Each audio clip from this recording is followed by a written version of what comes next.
Hi guys, it's Jen. I just wanted to make a video for you guys on how to make this macrame trivet. Let's start by going over the supplies that you need. For this beginner project, I always use 4mm macrame cotton cording. You need 6 strands that are 30 inches, and you need a 55-inch piece that's a different color, so it creates contrast and it's easier for you to see what is what. And then you need just a lot of extra cording in the same color. Okay, we have our 55-inch strand of a different color, and we have our 6 strands of our trivet color. So we are going to begin by making on one side of our 55-inch piece, we're going to make a circle. Where it doubles over, we're going to use our first macrame knot, and that's the lark's head. So you're going to take one of your 6 30-inch pieces and you're going to make a lark's head knot. Let me show you how to do that. Let's double it over so the loop is at the top. And then we're going to go underneath where it's doubled, our circle is doubled up, and then around, and you're going to grab those 2 strands and pull them through. Okay, like this. And now we're going to do that 4 more times where it's doubled over 2 strands of our circle.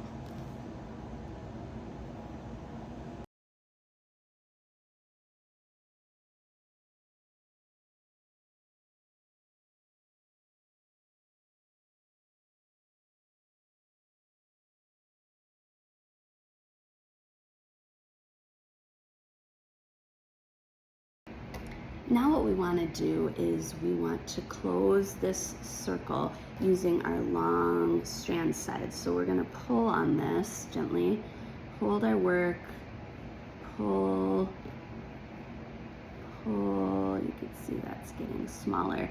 And then as that gets smaller, these orange ones are going to form our center. So I'm going to just kind of make this go around here. And then also tightening up these cords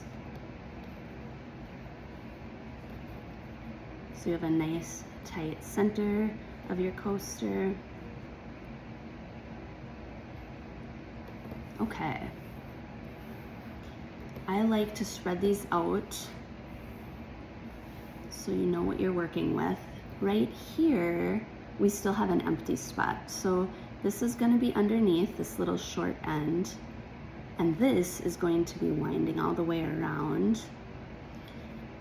This is called our filler cord, and this is always going to be laying on top of your project, like so. Right now I'm going to take this 6th 30-inch cord, and I am going to put it right here to fill my circle. Again with the lark's head that we were just doing. So pull the loop over these 2 strands and then pull it tight. When you're making your macrame knots, you want to be consistent on how tight or loose you're making them. Okay, so have your 6 cords laying out like so, like a sun, and then have your filler cord, your cream one here, laying on top of your work always. And the next macrame knot we are going to be doing is the half hitch, and let me show you how to do that. With our first cord here, we are going to be wrapping it around our filler cord once to match up with the 6th one that we had just put in. And then the second time you wrap it around is actually going to be what knots it off. And pull that tight. And we're going to be doing it again. We're going to be doing this our entire trivet. So this gets wrapped around once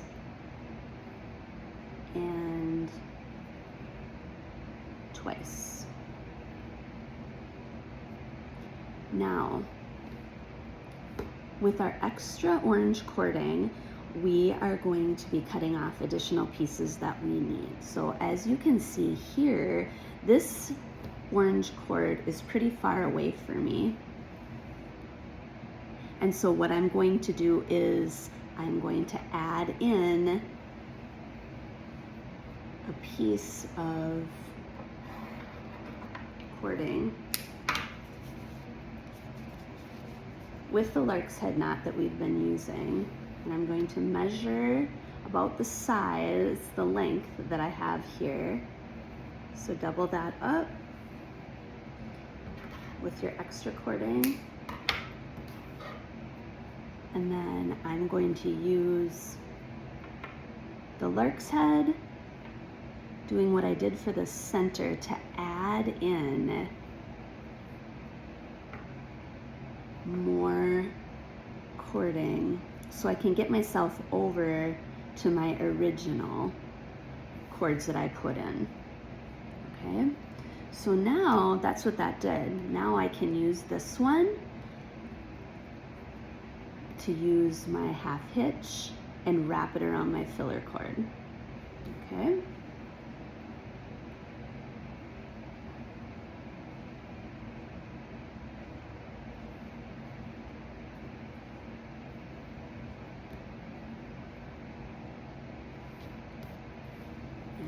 Now I have another one,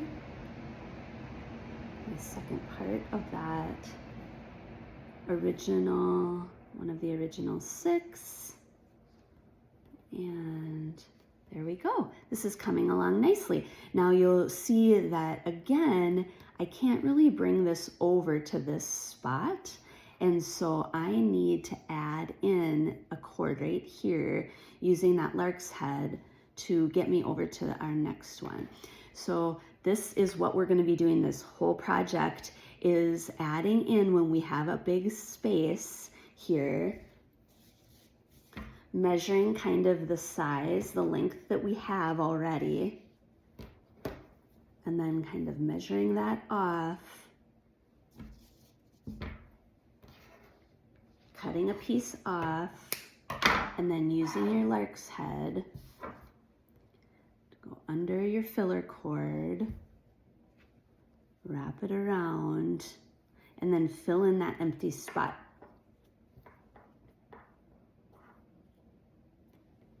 All right, now that has gotten me, now I am over to my next piece that I can use my half hitch on, wrapping it around once and twice. And you can see how the second time really knots that off. Okay, and then we have another one right here, so I can do it the half hitch again.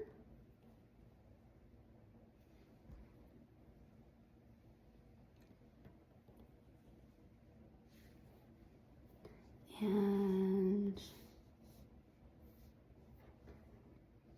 this one, I think I'm going to not add a piece. This is close enough that I'm going to knot this cord around. And then after I do these 2 original that are of the original 6, then I'm probably gonna need to add one.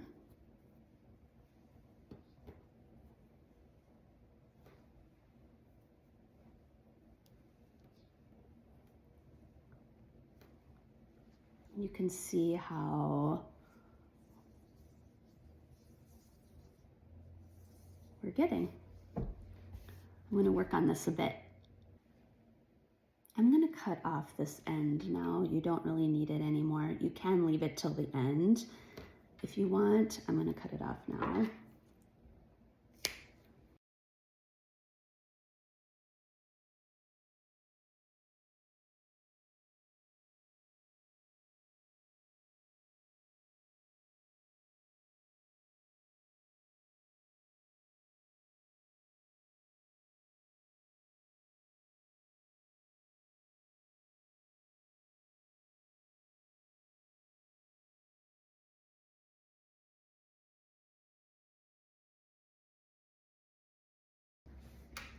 just a few tips, you guys, as I've gotten a little bit around my circle.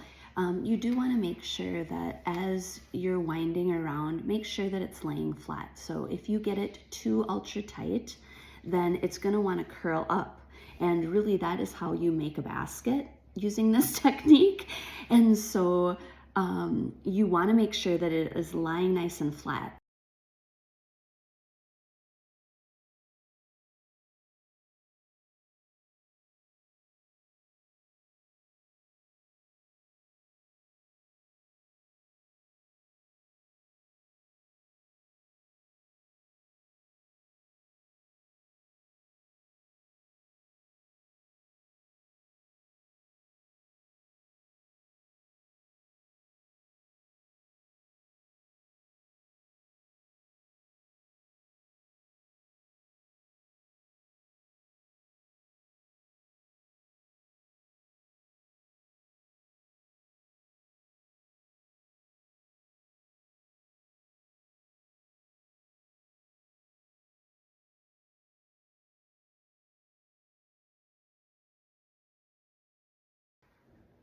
Okay, you guys, as you continue to work on your trivet, you can see that these cords are really all over the place as far as length, and that's okay, that's normal. There's really no rhyme or reason to it. But as you're cutting off your additional cord, like I'm gonna do right now for this, I would go, this cord right here maybe has one more time that it can be knotted off or not. So I would go longer because you still have a bunch of your trivet to make. So you probably want to go more like this length. You don't want to make them too long because you want to have enough cording to add in, and eventually when you get done with your trivet, you're going to have a lot of these to cut off. So I would say go in the kind of the middle length here. Okay guys, here is another hint for you. So I'm just getting to this one right here, and I just wanted to show you when I do this one, the half hitch, it's going to now look like this little guy. And then so when they shorten up like this, use them until you can't anymore. So that's about the shortest length that will work. And so I'm gonna do the half hitch on this. And then there, so now that is just a short little end. And as I go around, the next time I get to this, I'm just going to add in new cording with the lark's head knot that we've been doing, and I'll show you that when I get to it. You guys, when I went around this time, you can see that it's not tight. And that happens sometimes, especially when they get to be short like that, because you don't have as much leverage to get them tight. And it's not the end of the world. You can either take this knot out and redo it tighter. I'm not gonna do that. What I typically do is the next cord that I'm knotting off, I just make sure it is tight. So if you were to do this a lot of times, you would have problems with your project being too loose in there, but just you can make sure that the next one you get, make sure that it's pretty tight, okay, and that you don't have any gaps in there, and then that solves your problem. As I'm going around, you guys, I'm to a spot right now where this isn't long enough to go around twice for my half hitch. People do ask if you can just go around one time. So this would be long enough to wrap it around one time. The problem with that is the second time you go around it is the time that knots it off. So this little guy that I just put around once is going to want to wiggle its way out eventually. So for example, this huge one that I did, these little guys are all that. Though these are the ones that I wound around just once and like, oh, it'll be okay. And so they all eventually come out. It's fine, you can cut them off. But I probably wouldn't wrap it around just once. I probably instead would just cover this up with a new piece.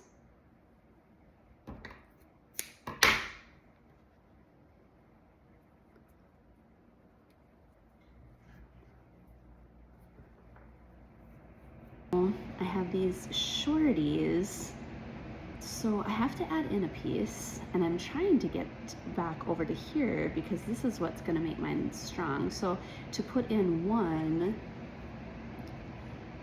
an additional cord once is what we've been doing, but sometimes you need to add 2 new ones because a bunch of your cords on your coaster are too small. So I put in 1, but that doesn't get me over here. I still have all these shorties, so I'm going to put in a second one. Why I don't like to do this, if at all possible, is just that it has no strength, right? So there's a big gap there. It has nothing to connect to. So you really want to be using these. That's what attaches it to it. So now I put in 2. I'm going to use now this one, which there's a bigger gap than I'd like, but I'm going to just shove this cord that's already attached to my coaster over like so.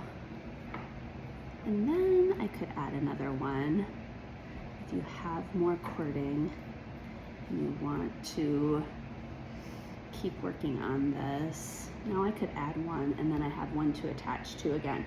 So you'll get to this point where you're gonna run out of cords, and then you can add them in, but at some point there's gonna be too many shorties, and you're just going to need to finish up your project like I'm gonna do here. So I'm gonna use this one, and I'm gonna wrap this one, and then I may be done. We shall see. All right, I think that I'm done with this little guy, so I am going to show you how to finish this off. First of all, I'm just going to trim the longer ones. Okay, so yeah, so you can kind of just play around with it. The next thing we're gonna do here is brush it out with a comb or a brush that you have laying around. You can just do the very ends of these frame out. Like this one, I've frayed it all out, and that's what I typically do. But then sometimes I just leave it wound and just do the edges. I'll work on this a little bit and I'll show you what I come up with. Okay, I decided I did want to frame out all the way, and so how I do that is I start at the ends and then work towards your coaster. And then once you unravel it all and brush it out, then it will be really uneven. And then you want to give it a final trim with your scissors. This is cute. I have never made an orange coaster before, so I'm kind of excited about this one. I have it's like a little library out by the end of my road, my driveway, and I keep books in there and people stop by, but I call it a give and take, and I also put handmade items in there, which I love, and I love seeing what people drop by. It is fun. And so I might put this in there. That would be fun. Okay, you guys. So this is my coaster. Hey. Let's see how it looks. Oh, perfect. I hope you enjoyed. It's so much fun, isn't it? Make lots more of these. Thanks for watching. Bye.